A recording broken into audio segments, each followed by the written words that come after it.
everybody, welcome back to the channel. I'm River Matt and I'm the Connectionalist, and I am still, my hair is still a little wet. I can see, I was mowing the lawn. I bought a new house. It's like an acre yard, and so I had to take a shower when I was done because it's crazy. But yeah, we're going to have a video today on church unity. Church unity is something I've been praying about and thinking about a lot recently. I know it's been in vogue as a discussion, and I kind of want to talk about like how far can we take church unity? Like, the church unity movement is growing right now, and I really think we need to push hard with that while the window is open. And so Redeemed Zoomer did a video about church unity just a couple of days ago, so I wanted to react to that video and also just kind of give you my thoughts on it. Without any further ado, let's jump on in. Been divided for over 1,500 years, but Pope Francis has made more progress towards unity than anyone else. To understand how to heal church splits, we need to understand how they usually happen. Yeah, the first one didn't happen right until the 11th century. The Council of Ohio clearly states that cereal is a soup. No, it doesn't. Yes, it does. It dogmatically defines soup as food suspended. I just want to say Redeemed Zoomer's like New York Yankee accent comes out when he says dogmatically. He says dogmatically. I love it. In a bowl of water. Yeah. Water, not milk. Bruh, milk is mostly water. I guess chicken soup isn't soup because chicken broth isn't 100% water either. Oh, please. Next you're gonna say a hot dog is a sandwich. Exactly!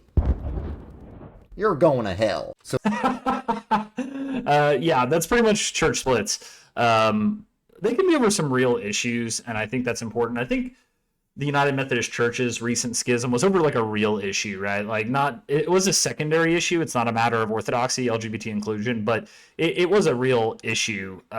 So it wasn't like it was trivial. then the church usually splits, with both sides thinking they're kicking out the other, and both sides thinking they're the original ones. It makes it even harder to fix the split when both sides claim to be infallible. Right. This has happened to the Catholic Church in real life many times. Over the years, the Catholic Church has anathematized many other churches. Anathema is a declaration that somebody is a heretic and therefore not saved. There's some people who disagree with that definition of anathema, but I agree. There is no escaping that the Catholic Church anathematized Protestants, the Council of Trent, and then, or was it Trent or Florence? I can't ever remember. I cannot keep them all straight. I don't have a 800 IQ. So, and then they later at Vatican II have said, well, it's dearly departed brethren. So it's like, well, which one is it, right? So I think it is difficult to have any kind of church unity when you're anathematizing the other side, right? It's one thing to disagree. It's another thing to say the other side's going to hell, right? Like, that's the strength of Protestantism, is that we don't think, the majority of us, do not think that Catholics are going to hell. We don't think Baptists, if I'm a Methodist, I don't think Baptists and Calvinists and Lutherans and all that are going to hell. It's ridiculous, right? We think mostly as long as you agree on the core essentials, you're fine. But it's really, really makes it difficult when one church or other churches anathematize all those who disagree with them on anything. That's a huge issue. And Roman Catholicism anathematizes a lot of extra stuff that Protestants don't. At the Council of Trent, they anathematized Protestants. Okay, there you go, Trent. At the Council of Florence, they anathematized the Eastern Orthodox. At the Council of Chalcedon, they anathematized the Oriental Orthodox. And at the Council of Ephesus, they anathematized the Assyrian Church of the East. So it's really hard to be united when the Roman Catholic Church says, if you're not us, you're going to hell, right? Like, that makes it really difficult to have any kind of unity. And Protestants, we don't have this issue, right? Like, we mostly believe each other, and the Roman Catholics and the Eastern Orthodox and the Oriental Orthodox, all these people, we mostly think they're all saved. They're all Christian, right? And then that helps with church unity. All of these were ecumenical councils, which the Catholic Church considers infallible, which means they literally cannot be wrong or undone. So Pope Francis had a big challenge trying to achieve unity. Luckily, Pope Francis was building on things that had come recently before, especially the famous Second Vatican Council in the 20th century, which called Protestants separated brethren. Big improvement from damned heretics, if you ask me. Yeah, it's enough of a change where I think it calls into question ecumenical council infallibility. It's a change. It also removed restrictions on reading Protestant Bibles and attending Protestant worship. Right. Vatican II didn't just reach out to Protestants, but also other religions, and had a much... And for those of you who don't know, the Second Vatican Council was in the 1960s, so it's pretty recent. softer tone towards other religions than previous councils, leading some to wonder whether Vatican II was actually about Christian unity or just vague religious pluralism. Vatican II raised a problem, though. If previous councils called other churches heretical and then Vatican II acts like they're still Christian, is there a contradiction? Yes. Pope John Paul II didn't seem to think so. He said that the controversies of the past led to anathemas bearing on persons and formulas, but the Holy Spirit lets us understand better today that many of the divisions brought about in this way were in large part due to misunderstandings. In other words, what's infallible from the councils is declaring certain beliefs to be heretical, but what's fallible from the councils is whether or not the churches that were accused of holding to those beliefs and got excommunicated for doing so actually did hold to those beliefs. Right, and that's where it gets tricky because it kind of seems like you're trying to get out of it. You know, man, I said it was heretical to deny that cereal is a soup, but perhaps I just misunderstood your position on this. Yeah, man, I never said it wasn't a soup. All I said was that it wasn't dogmatically defined as a soup. So Vatican II and Pope John Paul II set the stage for Pope Francis, who built very important bridges with all of these churches. Right. Pope Francis reached out a lot to the Eastern Orthodox with Patriarch Bartholomew, a prominent Eastern Orthodox leader. So, is Bartholomew the Eastern Orthodox Pope? No. Well, kind of, but not really. You see, in the early church, Pope and Patriarch meant the same thing. They both mean father. There were 5 apostolic sees in the early church. 2 of their leaders were called popes, and the rest were called patriarchs. They all had their respective territories, but one of them, Rome, was considered first among equals. Right. The debate is over whether the Pope of Rome was merely first among equals, or whether he was the supreme patriarch with authority over the other patriarchs. That's one of the reasons the Church split into Roman Catholic and Eastern Orthodox. If you believe the Pope had supreme authority over the other patriarchs, you'll think Rome has the continuity with the early Church, but if you think continuity is decided by the majority of patriarchs, you'll think the Eastern Orthodox were right. How about everybody's a Christian and we don't have to get lost in the nonsense?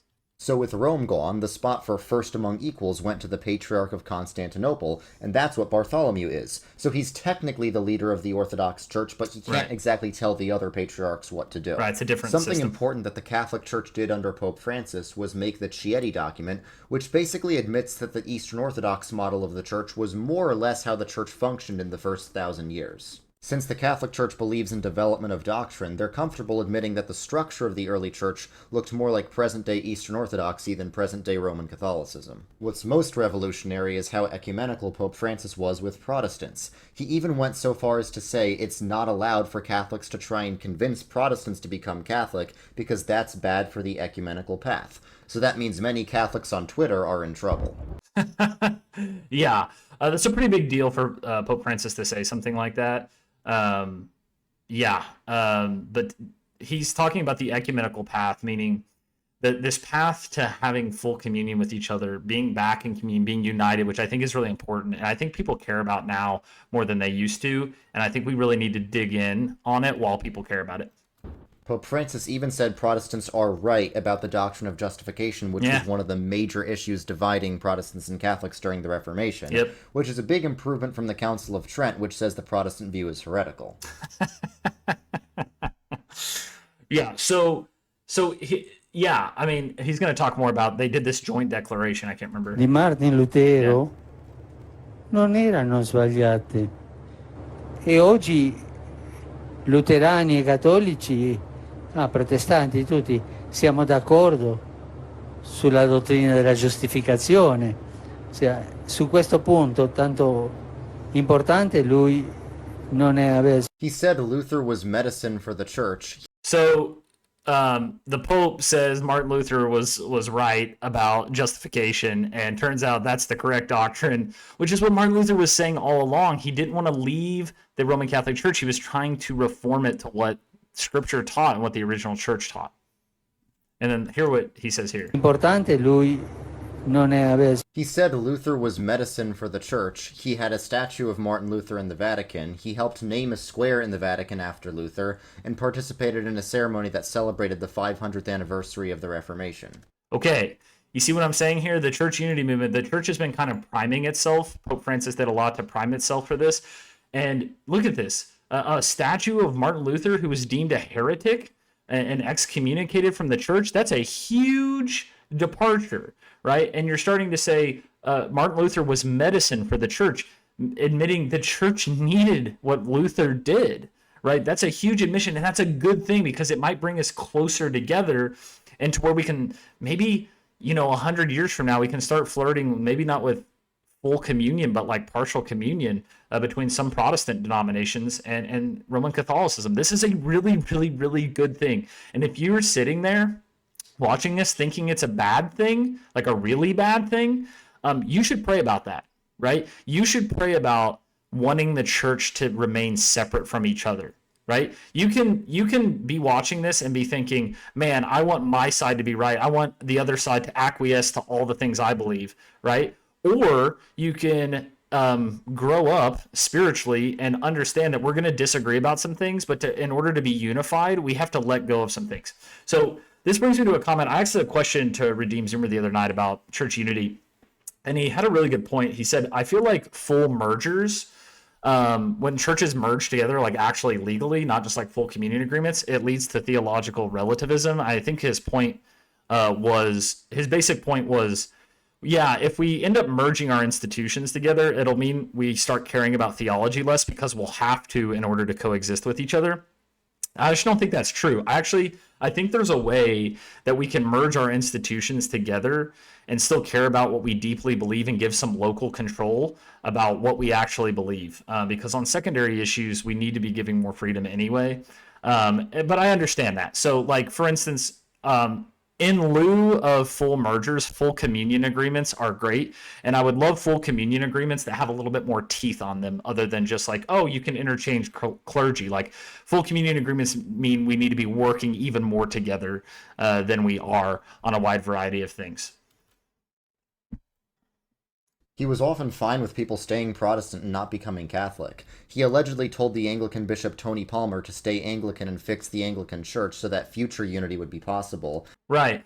Like, it might be possible. It's very exciting. I'm a big proponent of Methodism coming into full communion with the Episcopalians, because that'll bring us into full communion with the Anglican communion, which is what we split away from. That's a good thing. Jesus rejoices in that. And if you're watching and you don't rejoice in that, that's a massive problem. I really do think you should pray about that because there's no world in which Jesus does not want his church visibly and invisibly to be as united as possible.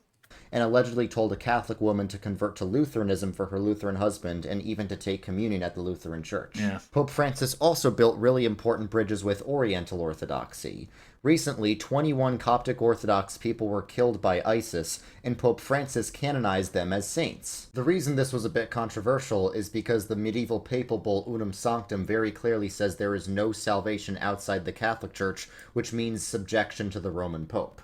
Pope Francis said that the Nicene Creed unites all Christians, including Catholics and Oriental Orthodox Christians, and expressed a clear desire for all the churches to become one, just like they used to be.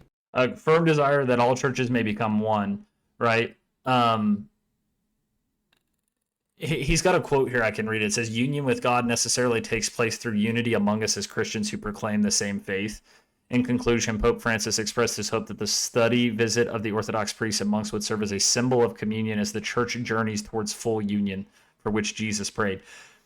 This is something we ought to be praying for and striving for. And yeah, we're going to have to learn to disagree on some secondary issues in order to get this done. But I'm pretty sure that Jesus is going to be okay. I think Jesus would rather us disagree on some secondary issues and one part of the church get some secondary issues wrong in exchange for unity as one body. That seems to be what Jesus cared about the most was unity within the body. And I think that this is really, really important that we be working on this. One of the last things... And yes, one of the things I think that will be critical towards this is Protestants are going to have to accept more tradition, take a higher view of tradition than we have in the past, and Roman Catholics are going to have to admit, and I don't think they ever will, I think this is the biggest roadblock, they're going to have to admit that there were some mistakes made in the ecumenical councils, which would require a doctrinal change for them. But I don't really see how they can get away, we can have unity without that. So maybe it's possible God can do anything, but it's going to be pretty tough. Pope Francis did before he died was major outreach to the Nestorians when he canonized one of their saints. Saint Isaac of Nineveh was and Nestorians are heretics, right? a bishop in the Assyrian Church of the East, which is the historic Nestorian Church. Right. Now, I know what you might be thinking. Isn't Nestorianism heresy? It's true that classic Nestorianism, right, or what the church thought Nestorius was teaching, is heresy, where you deny that the words Jesus and God can be used interchangeably, and deny that Mary is the mother of God, or that God died on the cross. But recent dialogue has revealed that's not what Nestorius or the historic Nestorian Church actually taught. They will say Mary's the mother of God, it's just not in their liturgy to say so. Right. Oh, this was all a big misunderstanding, right? It's kind of goofy when we look at this and we're like, oh, these are misunderstandings, but it's like, well, if it's a true misunderstanding, then what a blessing, because we can actually maybe move past it. Based on all this, it's clear that Pope Francis's model of unity is not one of pure assimilation. I here, as a Methodist in Oklahoma, would love to be in communion with a church in Egypt that is, Orthodox, right? And worshiping completely different. I want to be in communion with them, both invisibly, which we are already in communion invisibly, I think, and visibly, right? The visible institutions having full communion agreements with each other would be massive. And that's just going to take time. And I hope to see it in my lifetime. Where everyone just leaves their churches to become Catholic, but one of a more organic reunion where people stay in their churches to fix them and work for reunion so all of them can come together one day. Right. This model is probably most effective, because if you tell someone to just leave their church and join yours, they're going to get defensive, and then the denominations are just going to keep fighting until Jesus comes back. But if all the denominations decide to work on their problems and work towards unity, maybe it can be achieved. One of the biggest criticisms of Pope Francis was that he was not actually trying to resolve theological differences between denominations that had divided them for centuries, but rather just promoting a religious indifferentism and pluralism, and it's not hard to think that when he has said things like this. Sono un cammino per arrivare a Dio. Because every religion is a way to arrive at God. Which is not something Protestants would teach, frankly. Una comparazione. Sono come diverse lingue, diverse. I'm sure RZ is going to talk a second about like why Catholics articulate it that way. Idiomi per arrivare lì. Sort of a comparison, and an example would be they're sort of like different languages in order to arrive at God. Ma Dio è Dio per tutti. But God is God for all. God is God for all. I believe that. But different religions may arrive at a incomplete version of God, but I don't think I would ever teach that all religions arrive at God. I just don't believe that. Come Dio è Dio per tutti, noi siamo tutti figli di Dio. And if God is God for all, then we're all sons and daughters of God. Ma il mio Dio è più importante. That I can agree with. We're all sons and daughters of God because we're all made in God's image. Del tuo. But my God is more important than your God. È vero quello? Is that true? C'è un solo Dio lì. E noi sono idiomi, cammino, lingue per arrivare a Dio. There's only one God, and each of us is a language, so to speak, in order to arrive at God. Qualcuno è Sikh, qualcuno musulmano, qualcuno hindi, qualcuno cristiano, ma sono diversi cammini. There are different paths. Because of this, some have concluded that Pope Francis was a liberal, but he was definitely not liberal. He said many profoundly unliberal things, like that there's too much frogiacine in the seminaries, and then he apologized for saying that, and then said it again. Yeah. He was perfectly in line with Catholic teaching on social issues like abortion. Yeah. So he was not liberal at all. The truth is that Catholic doctrine is always in a state of gradual development, and Francis was in perfect continuity with previous things like Vatican II and Pope John Paul II, which says Christians and Muslims worship the same God, and expanded the Church's understanding of who is really in the Church. Regardless of... Yeah, I just wouldn't articulate it the way Pope Francis did. I think some of the like Judaism and Islam are like getting there, right? But Hinduism and Buddhism may lead you to a place where you can explore Jesus, right? It's possible, but like I don't think they're leading you to the triune God. They're just not. And Protestants would vehemently disagree with this. And so That's not how we would articulate it. Your thoughts on him? Nobody can deny that the actions of Pope Francis will have a permanent impact on the relations between different churches. That is true. Thank you for watching this video. If you want access to some exclusive... Okay, all right. Let's go back to the close-up here. Yeah, that was a good video. I think church unity is super important. I think we need to be praying for it. I think we need to be working for it. Full communion agreements are a really great, between Protestant denominations, are a really good place to start. The United Methodist Church is about to finish a full communion agreement with the Episcopal Church, which I'm very, very excited about. And there's going to be a lot of opportunity when that's done to work together better than we have been able to in the past. And so, yeah, I would love to see where that takes us. Maybe that takes us to a more even more of a merge back together than we originally thought. But church unity is a very, very good thing. And I do believe it's actually going to surprise us how well this is going to go over the next 100 years. Because I think as the culture in the West, especially where Christianity is largest, continues to move away towards God or move towards more secularism, I think that the church is going to realize how much we need each other, how much we need to be working together, that we need to be working together better. And that's going to lead us into more full communion agreements and more church unity. And so I am hopeful that it'll be better than we can even imagine. But make sure you go like and subscribe to Redeem Zoomer. He has a lot of really good content. And if you like the commentary that I gave today, make sure you go like and subscribe to the channel. It's literally the best thing you can do in order to help the channel. But until next time, I'm Reverend Matt, and I'm the Connectionalist. I'll see you again. Bye-bye.